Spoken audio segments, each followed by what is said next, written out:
Capítulo 8.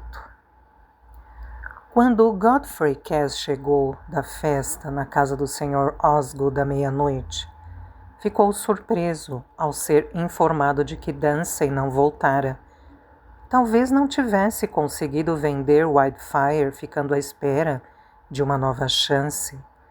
Talvez, por haver tanta névoa naquela noite, tivesse preferido se hospedar no Red Lion, em Betterley. Se a caçada o houvesse levado àquelas paragens, afinal não se preocupava nem um pouco em deixar o irmão em suspense. E a mente de Godfrey estava repleta da imagem de Nancy Lemmeter e da exasperação por seu maldito destino, sentimento que a visão da moça sempre lhe provocava. Por isso não perdeu muito tempo pensando no que acontecera com Whitefire, nem no comportamento de Dunstan. Na manhã seguinte, a aldeia toda estava em polvorosa com a história do roubo, e Godfrey, como todo mundo, se ocupou em obter e discutir informações sobre o assunto, além de ir até a pedreira.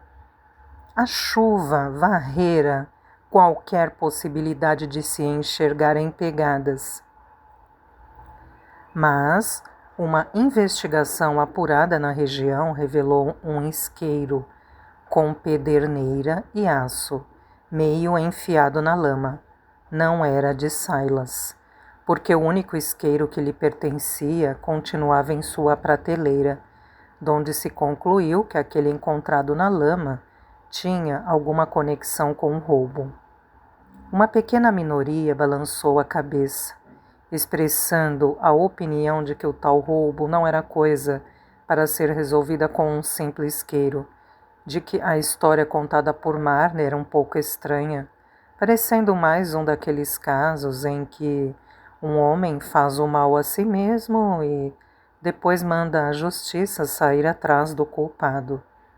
Porém, ao serem indagados sobre o que os levava a ter tal opinião e sobre o que Marner teria a ganhar agindo assim, eles se limitavam a balançar outra vez a cabeça, dizendo que não era possível adivinhar as motivações de um homem, e também que todos tinham direito a uma opinião, com ou sem provas, e que o tecelão, como se sabia, era meio perturbado. O Sr. Massey, embora tivesse saído em defesa de Marner contra qualquer suspeita de roubo forjado, também desdenhou do isqueiro como prova. Na verdade, repudiou a ideia, considerando-a um sacrilégio, por estabelecer como precondição que tudo tivesse sido feito pela mão do homem, não admitindo a existência de poderes capazes de mexer nas moedas sem tirar os tijolos do lugar. Apesar disso, reagiu com energia quando o Sr. Tukey, o zeloso subsecretário, levou a coisa adiante, expressando uma opinião que considerava adequada para alguém de seu ofício e perguntando se não seria incorreto abrir um inquérito sobre um roubo cujas circunstâncias eram tão misteriosas. É como se nada pudesse ser feito, alegou o Sr. Tukey, nem por juízes, nem por xerifes. Também não precisa exagerar, Tukey, disse o Sr. Massey, balançando a cabeça em reprimenda.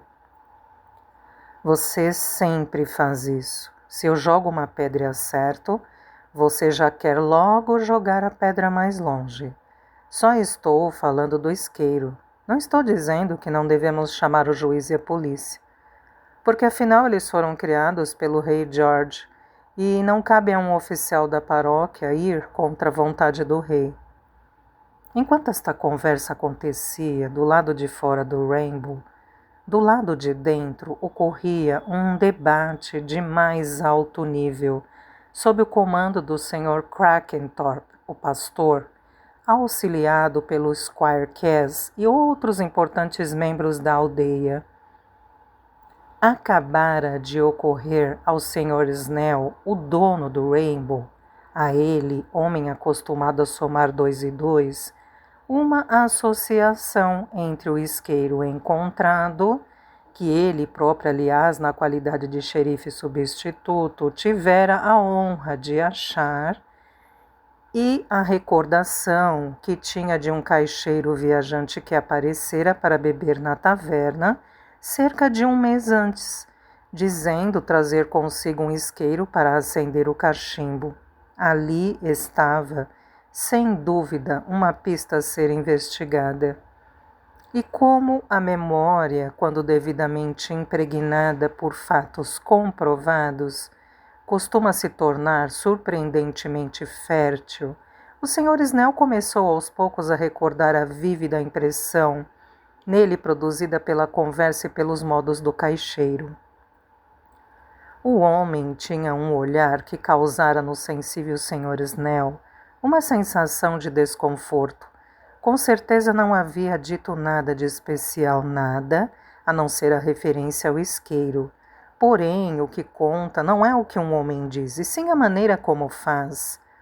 Além disso, o sujeito tinha uma tez escura de estrangeiro, algo que não parecia indicar muita honestidade. Ele usava brincos? Perguntou o Sr. Crackenthorpe, que tinha certo conhecimento dos hábitos dos estrangeiros. Bem, deixe-me ver, disse o Sr. Snell com um ar de clarividente dócil que não cometeria um erro, se pudesse evitar. Depois de esticar os cantos da boca e de apertar os olhos, como se tentasse enxergar os brincos, pareceu desistir do esforço e disse: Bem, ele tinha brincos na caixa de produtos para vender, donde se pode concluir que devia usar, mas o homem bateu na porta de quase todas as casas da cidade. Deve haver alguém que tenha visto os brincos na orelha dele, porque eu não tenho certeza. O Sr. Snell estava certo ao afirmar que devia haver outras pessoas capazes de se lembrar dos brincos do caixeiro, porque quando o assunto se espalhou entre os aldeões, falou-se com muita ênfase que o pastor queria saber se o caixeiro usava brincos ou não. E a impressão geral foi que a elucidação do crime dependia em grande parte desta questão. Claro que cada um que ouvia a pergunta, sem ter uma lembrança vívida do caixeiro, sem brincos, passava imediatamente a lembrar-se dele com brincos, fossem pequenos ou grandes, dependendo do caso. E era tão clara a recordação dessa imagem que a mulher do vidraceiro, muito bem intencionada, que não era dada a mentiras, e cuja casa era uma das mais limpas da aldeia, declarou prontamente, com a mesma convicção com quem receberia os sacramentos do Natal seguinte, que tinha visto brincos imensos na forma de lua crescente, pendurados nas duas orelhas do caixeiro. Já Jeannie Oates, a filha do sapateiro, esta sim, uma pessoa mais imaginativa, não só disse que tinha visto os brincos, como acrescentou que a visão fizera seu sangue gelar, coisa que estava sentindo outra vez só em falar no assunto. Também com a intenção de lançar alguma luz sobre a história do isqueiro, foi feito um levantamento de todos os artigos comprados na mão do caixeiro por várias famílias. Esses artigos foram levados ao Rainbow e ali expostos. Havia, na verdade, um sentimento geral na aldeia de que boa parte das providências relativas ao roubo devia ser tomada dentro do Rainbow e que, por isso, nenhum homem precisaria dar à mulher uma desculpa para ir até a taberna enquanto nesta fossem cumpridos severos deveres legais. Houve algum desapontamento, talvez mesmo indignação, quando se soube que Silas Marner, indagado pelo Squire e pelo pastor, respondeu não ter nenhuma recordação especial do caixeiro, além do fato de que este lhe batera à porta, mas não chegara a entrar, indo embora sem que Silas, com a porta aberta, lhe anunciara que não estava interessado em comprar nada. Fora esse o testamento de Silas, embora ele se aferrasse à ideia de que o caixeiro era de fato o culpado, já que assim podia visualizar o que acontecera a seu ouro depois de retirado do esconderijo. Conseguia imaginá-lo dentro da sacola do caixeiro, mas na aldeia o que se comentou com a irritação foi que só mesmo uma criatura cega como Marner para não ver o caixeiro cercando sua casa. Afinal, se o isqueiro do sujeito fora encontrado ali perto, como isso seria possível se ele não tivesse ficado rondando o lugar? Com toda a certeza, o caixeiro observara a casa ao ser atendido por Marner na porta. Olhem só para este homem. Qualquer um podia ver que não passava de um pão duro desmiolado. Era até um milagre que o caixeiro não o tivesse assassinado.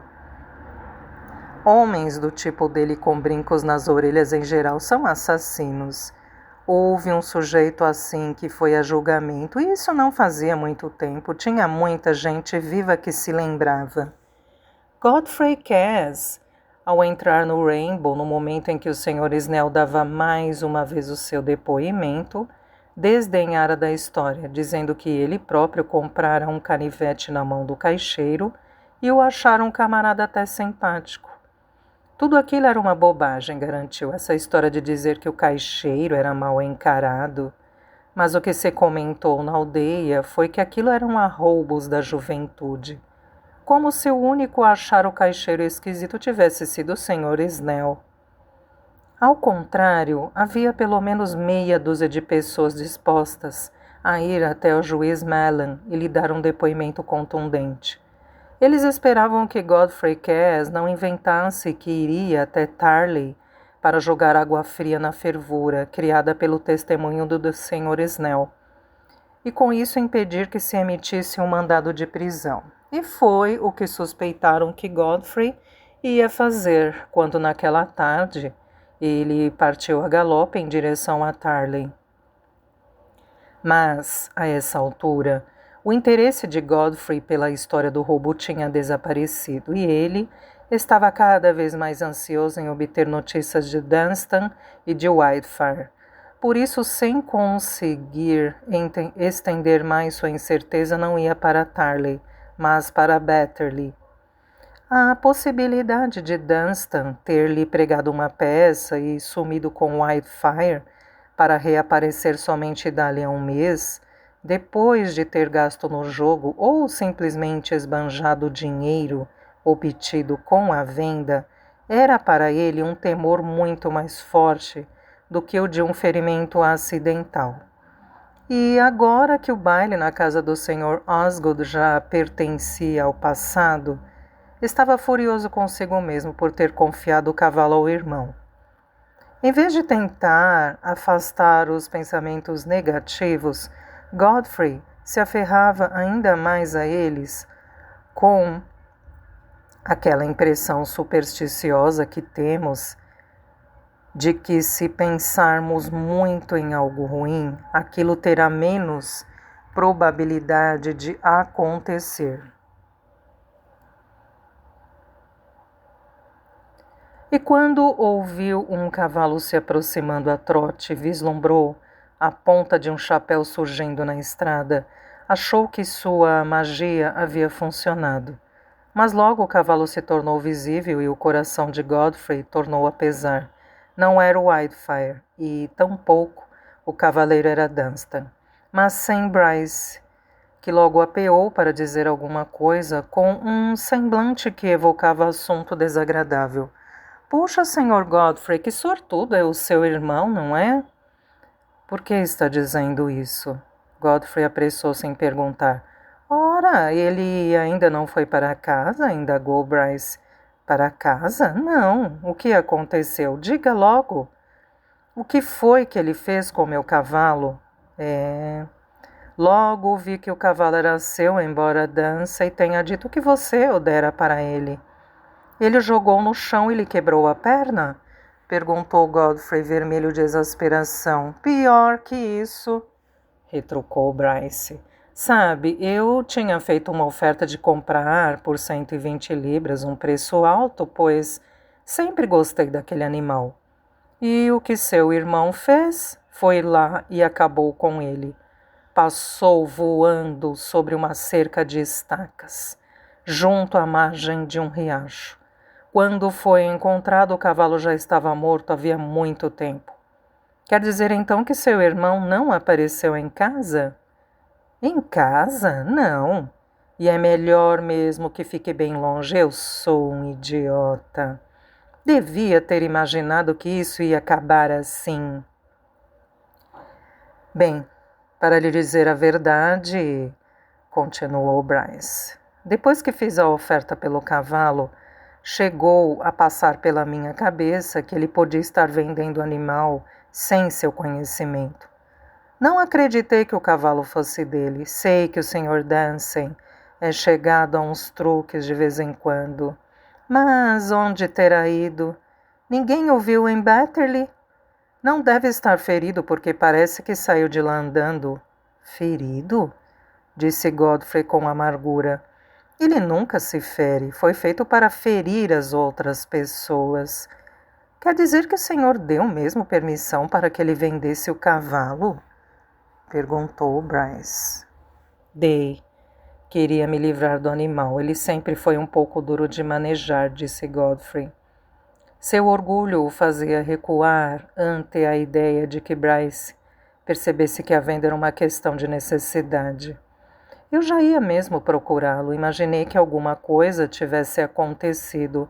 Acrescentou, virando a cabeça do cavalo. Queria se ver livre de Bryce. Tinha a sensação de que a grande crise que havia tanto temia estava próxima. Você está indo para Raveloe, não está?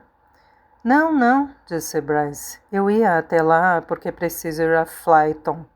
Mas achei que seria bom encontrar-lhe e contar tudo a respeito do cavalo. Imaginei que o Sr. Dancy não ia querer dar as caras até que a notícia se espalhasse. Ele deve ter ido até a taverna Three Crowns, perto de Whitbridge, que costuma frequentar. Deve sim, disse Godfrey com o pensamento longe. E então, endireitando-se e esforçando-se por soar casual, completou. Logo ele vai aparecer, tenho certeza. Bem, eu vou por ali, disse Bryce, sem se surpreender ao ver que Godfrey estava meio deprimido. Eu me despeço aqui, desejando-lhe um bom dia e esperando que trazer melhores notícias da próxima vez que nos encontrarmos. E Godfrey seguiu em frente, devagar, encenando em pensamento a confissão que faria ao pai, confissão da qual via que agora não conseguiria mais escapar. A revelação sobre o dinheiro teria de ser feita na manhã seguinte. Se Godfrey ocultasse o resto da história, quando Dancy voltasse contaria tudo, mesmo não ganhando nada com isso, para evitar que recaísse sobre ele a ira do pai. Só havia uma coisa, talvez, capaz de comprar o silêncio de Dunstan e afastar o perigo. Godfrey poderia dizer ao pai que ele próprio gastara o dinheiro emprestado por Fowler. Como nunca antes fizera uma coisa assim, talvez o assunto pudesse ser contornado depois de um primeiro momento de explosão, mas Godfrey não conseguia se convencer a fazer isso. Sentia que ao deixar Dunstan ficar com o dinheiro já agira de forma a perder a confiança do pai. Já tivera tanta culpa quanto se o tivesse gasto ele próprio. Além disso, havia uma diferença entre os dois atos e para ele, a primeira opção era tão mais vil do que a segunda, que considerava intolerável. Não vou dizer que sou bonzinho, pensou, mas não sou um patife. Meu limite vai até certo ponto. Prefiro aguentar as consequências dos meus atos a fingir ter feito algo que não fiz. Eu jamais teria gasto dinheiro por satisfação. O que me levou a isso foi a tortura. Pelo resto do dia, exceto por alguns momentos de oscilação, Godfrey se viu inclinado a contar toda a verdade ao pai. e decidiu-se omitir a respeito da história da morte de Whitefire até a manhã seguinte, para que ela pudesse lhe servir como introdução para o assunto mais sério. O velho Squire estava acostumado aos sumiços do filho e não se deu o trabalho de comentar o desaparecimento nem de Dunstan nem do cavalo. Godfrey não parava de dizer a si mesmo que, se deixasse escapar aquela oportunidade de confessar tudo, jamais teria outra igual. A revelação poderia ser feita de forma ainda mais odiosa pela malignidade de Dunstan. E ela poderia aparecer, como já vinha ameaçando fazer. Então, ele achou melhor ensaiar o que diria, para tornar a cena um pouco mais fácil de suportar. Resolveu que primeiro admitiria a fraqueza que cometera ao dar o dinheiro para Dunstan e depois contaria que o irmão o mantinha sob um controle impossível de se livrar. Decidiu também que faria com que o pai esperasse uma notícia muito ruim antes de revelar o fato. O velho Squire era um homem implacável.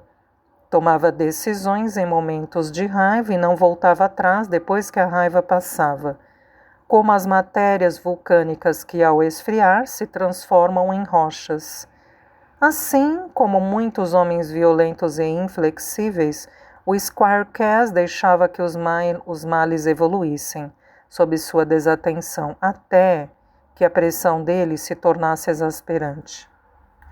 Quando, então, se voltava para a questão com uma severidade feroz e uma dureza incontornável, era assim que agia com os moradores de suas terras. Permitia que atrasassem o aluguel, que fossem negligentes com as cercas, que reduzissem os estoques, que vendessem o feno, que fizessem muita coisa errada e então, quando se via com pouco dinheiro em consequência desta atitude indulgente, tomava as medidas mais duras e não ouvia apelações. Godfrey sabia de tudo isso e se sentia ainda mais incomodado, porque já testemunhara muitas vezes os ataques de intolerância por parte do pai, pelos quais, dada a sua própria tibieza, não tinha a menor simpatia. Não era crítico quanto à indulgência que precedia os ataques, aquela lhe parecia algo natural. Mas Godfrey ainda tinha a esperança de que o pai, com seu orgulho, achasse que era melhor abafar a história do casamento do que expulsar o filho de casa e transformar a família em motivo de falatório por toda a região.